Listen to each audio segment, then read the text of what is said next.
Fact and fiction seamlessly come together in Band of Brothers. While most of the story is true to the actions of Easy Company during the Second World War, there's one scene many are curious about: Richard Winters' court-martial.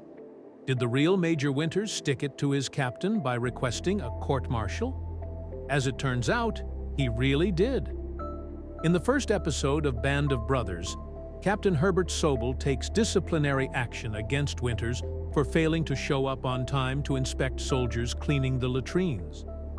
However, Sobel had switched the time at the last moment, which Winters was unaware of. Despite claiming he'd tried to call him and had a runner sent to deliver the message, Winters never caught wind of the change.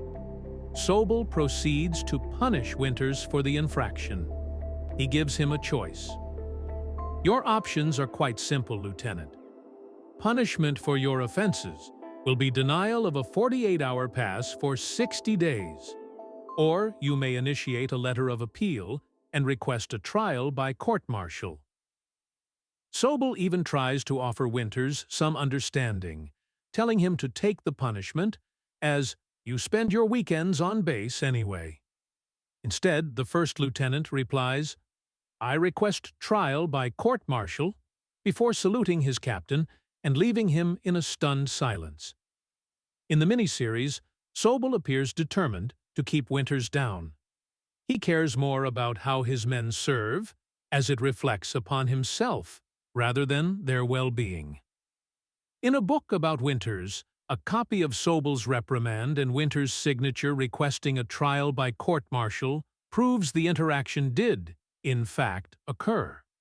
The captain really was as petty and harsh as Band of Brothers makes him out to be. Most of the real-life members of Easy Company disliked him. After Winters' court-martial, Easy Company began to turn on Sobel. Without him, they took matters into their own hands, mutinying against Sobel. They indicated to leadership that they were unwilling to serve under him. This eventually led to his transfer. Technical Sergeant Donald Malarkey said, "Winters quietly orchestrated the deal to force Sobel out. Not for his selfish gain, mind you. That wasn't Winters' style. He was among the most selfless men I've ever had the privilege of serving with. No, he did it for the good of the men. He did it to save their lives." Despite their dislike for Sobel, many in Easy Company credited their survival during World War II to his harsh training. Winters himself even said, "One of the reasons that Easy Company excelled was undoubtedly Captain Sobel."